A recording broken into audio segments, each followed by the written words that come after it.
దేవుని కుమారుడు యేసుక్రీస్తు వారు పరలోకం నుండి దిగి వచ్చిన వాడు. ఆయన అంటున్నాడు, మీ పాపము వల్ల వచ్చే జీతము మరణము, అయితే దేవుని కృపావరము ప్రభు అయిన యేసుక్రీస్తునందు నిత్య జీవము అనే మాట రాయబడింది. యేసుక్రీస్తునందు విశ్వాసం ఉంచడం ద్వారా నిత్య జీవము కలిగిన వాడు. పరిశుద్ధ గ్రంథం బైబిల్లో రాయబడింది, నా మాట విని నన్ను పంపిన వాని యందు విశ్వాసం ఉంచువాడు వాడు తీర్పులోనికి రాక మరణములో నుండి జీవములోనికి దాటి ఉన్నాడు.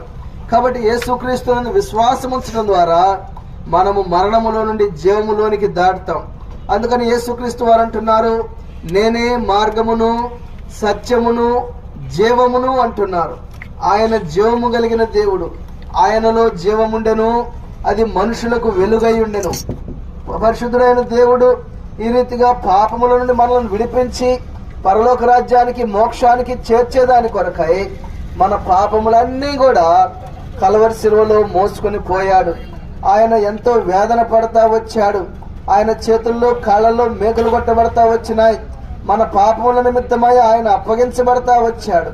కొరడాలతో కొట్టబడ్డాడు, ముఖం మీద ఉమ్మి వేయబడింది. పాపం వల్ల వచ్చే శిక్ష అంతటిని ఆయన భరించాడు. ఆ రీతిగా మనలను ప్రేమించాడు, మన కొరకు ప్రాణం పెడతా వచ్చాడు. మన పాపముల నిమిత్తమై తన పరిశుద్ధమైన రక్తాన్ని చిందిస్తా వచ్చాడు. కాబట్టి ఎవరైనా సరే పాప క్షమాపణ నిమిత్తమై ప్రభు అయిన యేసుక్రీస్తునందు విశ్వాసం ఉంచుము, అప్పుడు నీవును నీ ఇంటి వారును రక్షించబడతారు. ప్రార్థన చేసుకుందాం.